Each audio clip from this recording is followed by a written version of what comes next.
es que estamos registrando un crecimiento de la producción de la economía lento e insuficiente. Y ahora nos enlazamos vía Zoom con Jorge González Izquierdo, economista, con quien no nos encontrábamos hacía tiempo. Jorge, un gusto tenerte. Hola, ¿cómo estás? Exitosa. Nicolás, ahí viéndote cómo reniegas, carajo. Me desahogo, hermano, como dicen. Aunque eso de hermanito se maleó mucho con los cuellos blancos, ¿no? Pero me desahogo. Yo creo, sinceramente, Jorge, que hay gente que se desahoga conmigo, que yo de alguna manera reniego y la gente comparte mi defogue, ¿no? De todo esto que estamos viviendo, ¿no? De este sentimiento tan contradictorio entre, es decir, las tremendas oportunidades que tenemos y cómo las estamos dejando pasar y mientras vivimos precariedades que no deberíamos vivir. Pero en fin, Sí, claro. ¿por qué no nos haces un resumen de cómo estamos? Porque el Ministerio de Trabajo, hoy día en la mañana escuchaba a Manuel Rosas conversando con Guido Penano, y Guido decía, no pues, o sea que el empleo formal ha crecido 7% en relación al año pasado y que el principal rubro de crecimiento ha sido el de restaurantes y afines. No te pases, pues no puedes comparar con el año pasado y celebrar. El año pasado estaba fatal, ¿no? Porque todavía vivíamos, ¿no? Así los coletazos de la pandemia. Mira, ¿no? Nicolás, si tú me preguntas a mí, hoy, entendiendo por hoy lo que queda del 2022 y 2023, esa es la definición de hoy. Si tú me preguntas, hoy, ¿cuáles son los problemas urgentes que tenemos que resolver? Yo te contestaría dos.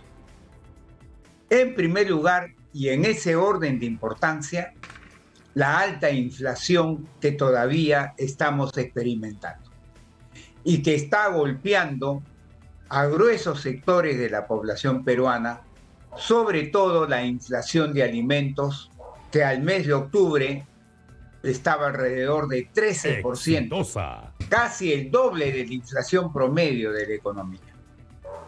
Ese problema hay que resolverlo a la brevedad posible. Y el segundo problema es que estamos registrando un crecimiento de la producción de la economía lento e insuficiente, un crecimiento del empleo adecuado que todavía no regresa, Nicolás, escucha, todavía no regresa al nivel prepandemia, y un crecimiento del ingreso que tampoco todavía no regresa al nivel prepandemia. Ha estado creciendo, pero a un ritmo lento y que no permite regresar a los niveles prepandemia que se tenía en materia de empleo adecuado y de ingreso. ¿Eso quién lo dice? ¿González Izquierdo? No. Eso lo dice el INEI, las cifras que publica el Instituto Nacional de Estadísticas e Informática. Entonces, esos son los dos problemas que hoy día tenemos que seguir enfrentando, Nicolás, y tratar de darle una solución lo más rápido posible, ¿no? Porque mucha gente está sufriendo, mucha gente está padeciendo con ambos problemas conjuntamente, Nicolás. Claro, porque lo que te pasa es que tienes que trabajar más para ganar más y al final, pese a que ganas más, puedes comprar menos con ese dinero porque por el factor de la inflación, ¿no? Entonces eso está llevando a decisiones dramáticas, por lo que hemos nosotros mismos podido constatar cotidianamente con las campañas que hacemos, como las ollas comunes, ¿no? Y el acercamiento que tenemos con la gente, ¿no? La gente ha reducido la calidad de su alimentación. O sea, está prescindiendo del consumo de proteínas que son más caras, ¿no es cierto? En algún momento a incluso... Eso de Nicolás, a eso le llaman riesgo alimenticio. Yo he visto informes de organismos internacionales que sitúan en 61% de la población peruana de caer en ese riesgo. El que estás justamente diciendo tú lo estás definiendo bastante bien. Entonces, ese es producto de estos dos problemas de muy corto plazo que estamos experimentando hoy día los peruanos, lamentablemente, Nicolás, ¿no? Ahora, ¿qué y que hacer? todavía no le encontramos solución. Ya, pero ¿qué hacer para salir de esta situación? Porque tú, por ejemplo, en algún momento Mira, tú decías, cuando estábamos hablando de la crisis de la pandemia, tú decías una de las salidas es el gasto público, ¿no es cierto? Las obras públicas, una inyección en obras públicas sí, te activa la economía, sí, ¿no? sí, Eso, sí, claro. o sea, pero ¿qué cosas habría que lo hacer sigo ahora? diciendo, ¿ah?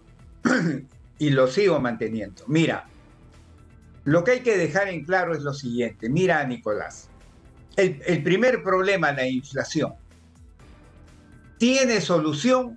Sí tiene solución. No es que no tenga solución, sí tiene solución. Y esa solución, ¿quién la debe proveer? O sea, ¿quién debe ser? Lo voy a poner en términos figurativos, para que la gente me entienda fácilmente.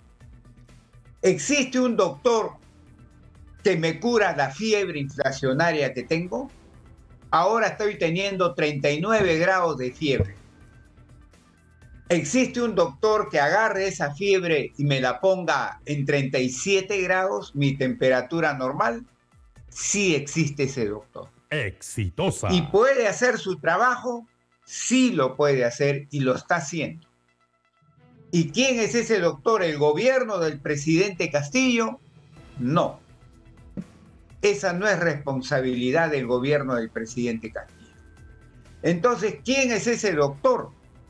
El Banco Central de Reserva del Perú.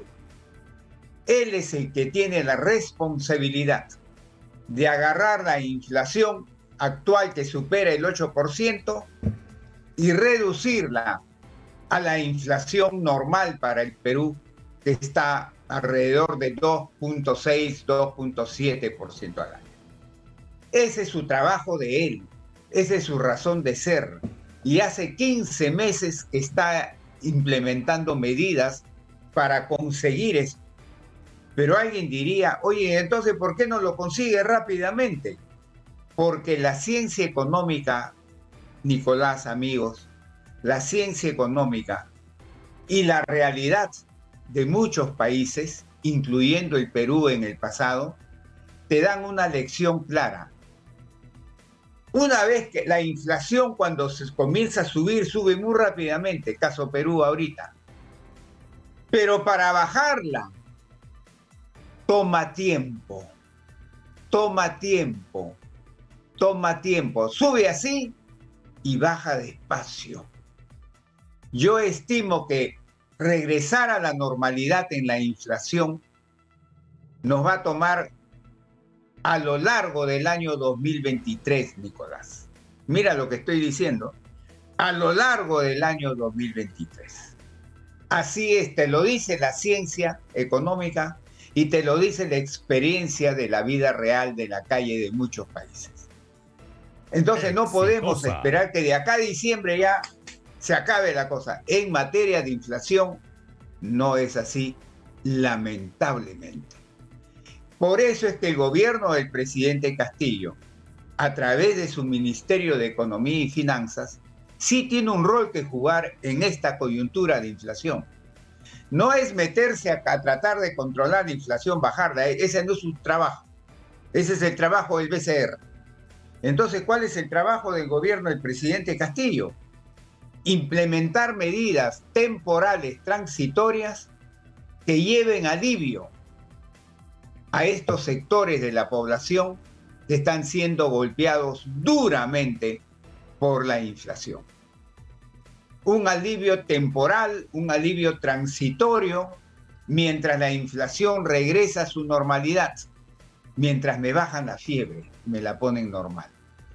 Así como cuando uno está con fiebre te dan tu pastillita, tu Mejoral, tu Tylenol para que te la bajen y no te sientas mal mientras te curan la enfermedad. Ese es el rol que le toca al gobierno del presidente Castillo en esta coyuntura de inflación. Por eso es que se ha diseñado ese bono alimentario que lamentablemente hasta ahora, yo por las noticias que veo en la prensa, Nicolás, no se inicia todavía su pago en forma importante, en forma contundente, ¿no? las transferencias que se ha pedido que se hagan a las ollas comunes, que se hagan a los comedores populares, al programa Juntos, al programa Caliwarma, al programa Pensión 65, que sé que se está haciendo, ¿no? Entonces, ese tipo de medidas son las que tienen que instrumentarse por el lado fiscal, Exitosa. por el lado del Ministerio de Economía y Finanzas, de tal manera que las dos instituciones, el Banco Central, tratando de bajar la inflación a su normalidad lo más rápido posible, y el Ministerio de Economía y Finanzas, tratando de formular estos programas para llevar alivio a estos sectores de la población que están siendo duramente golpeados por la inflación, sobre todo de alimentos, trabajando armoniosamente, consensuadamente los dos, creo que podrían llevar alivio y hacer más llevadera esta dura situación de inflación que estamos viviendo, Nicolás. Ahora, a nosotros nos ocurre, Jorge, que cuando hablamos con la gente dice constantemente, no queremos más bonos, aunque los necesitan, ¿no es cierto? Es una realidad. Lo que queremos es chamba.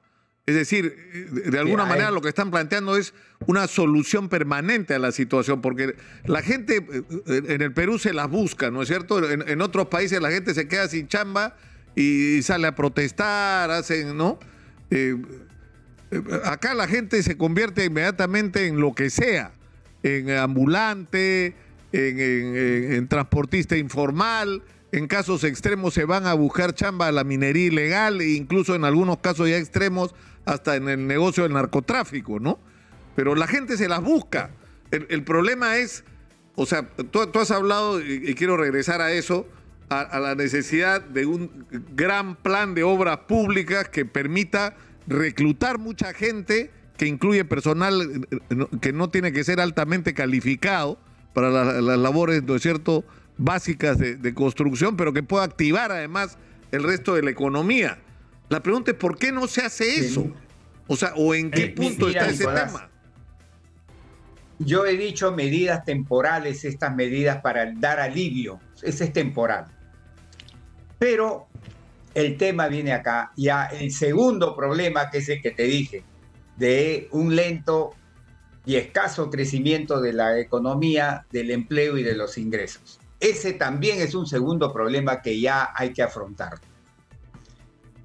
Ese problema, Nicolás, de generar puestos de trabajo adecuados, como lo define el INEI, depende de varios factores, pero uno es el principal en el corto plazo. Uno es el principal en el corto plazo. ¿Cuál? Que la economía crezca, que la producción crezca en forma importante, Nicolás. Desde mi punto de vista, por lo menos 5% al año o un poco más. 5% al año o un poco más. Pero ¿cuánto es el crecimiento que estamos experimentando este año, por ejemplo, Nicolás? Desde mi punto de vista vamos a estar entre 2 a 3%, más pegado al 2 que al 3. Y el año que viene, Nicolás, la cosa pinta igual o algo peor que este año. ¿Por qué? Porque este año todavía la economía mundial me ha estado empujando poco, pero me ha estado empujando hacia adelante la economía mundial, este año. Pero el próximo año, Nicolás, la economía mundial, entendiendo por la economía mundial la situación de los principales países tipo Estados Unidos, China y la eurozona, que son nuestros principales socios, ¿no? Les va a ir mal. En Estados Unidos ya es casi vox populi Exitosa. que la probabilidad de que entren en recesión es bien alta. La eurozona, su crecimiento estimado, Nicolás, está entre 0 y 0.5% el año que viene. China le están estimando un crecimiento de 4%, un poco más, que para China pues es un crecimiento totalmente insatisfactorio. Ellos están acostumbrados a crecer 8 o 10% al año. Entonces el año que viene, Nicolás, El mundo ya no me va a hacer esto como me ha hecho este año. Por consiguiente, tenemos que buscar fuentes internas que me provoquen algo de crecimiento el año que viene. Porque la fuente externa ya no me va a ayudar mucho como me ha ayudado en algo este año. Entonces tengo que voltear la cabeza y mirar dentro de la casa. ¿Qué tengo dentro de mi casa? ¿Qué me puede hacer crecer dentro de mi casa? ¿Qué motor de crecimiento tengo? Y ahí la respuesta te la da la ciencia económica, Nicolás. Te dice, en primer lugar, inversión. Y dentro de inversión, inversión privada, Nicolás. Privada es la principal. Pero la inversión privada, ¿qué nos dice la realidad? ¿Qué nos dice el Banco Central de Reserva? Que los primeros 6 meses de este año, enero, junio, ¿sabes cuánto creció la inversión privada, Nicolás? 0.9%, o sea, ni siquiera 1% creció la inversión privada. Con un crecimiento de la inversión privada en ese rango, no llegamos ni a la esquina, pues, Nicolás. No llegamos ni a la esquina con un crecimiento de la inversión privada en ese rango. Si sigue así, Exitosa. no llegamos ni a la esquina. ¿Y por qué está creciendo tan poco la inversión privada? Porque su crecimiento normal es alrededor de 4% al año. ¿Por qué está creciendo menos de 1%? Por lo menos los primeros 6 meses, según cifras del Banco Central. ¿Por qué? Es por la inestabilidad política, económica, institucional que estamos viviendo, pues, Nicolás. Entonces, ese motor no va a ser un motor que me va a empujar fuertemente el crecimiento del año 2023, de lo que queda de este año y del 2023, Nicolás. ¿Existe otro motor? Sí. ¿Cuál es? El consumo privado, Nicolás. El consumo de nosotros. Lo que nos llevamos a la boca, el consumo. Pero para consumir tienes que tener financiamiento. Y voy a decir algo que poca gente le está prestando atención, Nicolás. Una de las fuentes de financiamiento que la gente de a pie, como tú, como yo, y muchos millones de peruanos, de compatriotas de nosotros, está usando para tratar de que no se le caiga mucho su bienestar en cuanto a consumo, ¿sabes cuál es? Pedir prestado plata al sistema financiero. Bancos, cajas municipales, rurales, financieras, cooperativas de ahorro y crédito. Según el Banco Central, Nicolás, al mes de septiembre, ¿sabes cuánto ha crecido el crédito de consumo a las personas? Y lo repito, crédito de consumo a las personas, no a las empresas, a las personas, a nosotros. Más de 23% en 12 meses. Ese es un crecimiento, pues, que no es sostenible, ni tampoco es recomendable. Pero la gente lo está usando porque ¿de dónde saca? Exitosa. Claro, lo necesita. Lo necesitas. Entonces, el segundo motor, estas fuentes poco a poco se van a ir extinguiendo. Hay otras, ¿no? Los retiros de las ETS, las AFPs, pero poco a poco se van ya extenuando, se van extinguiendo. Y este motor tampoco va a ser un motor importante. ¿Existe otro motor adicional? Sí. De menor cuantía, pero sí existe. Y es el gasto público. Y ahí entramos a lo que estás diciendo hace rato. Pero en el gasto público, que no le carguen la mano, Nicolás, al gasto corriente, pues, no. A subir sueldos, a contratar más empleados públicos. Ahí no, pues. Por ese lado no vamos. Tiene que ser gasto en inversión. Pero ¿sabes lo que pasa con el gasto en inversión, Nicolás? De que no se trata solamente de dar más plata a los gobiernos regionales, municipales, no. Sí. Se trata de gastar mejor, con más calidad y sin corrupción.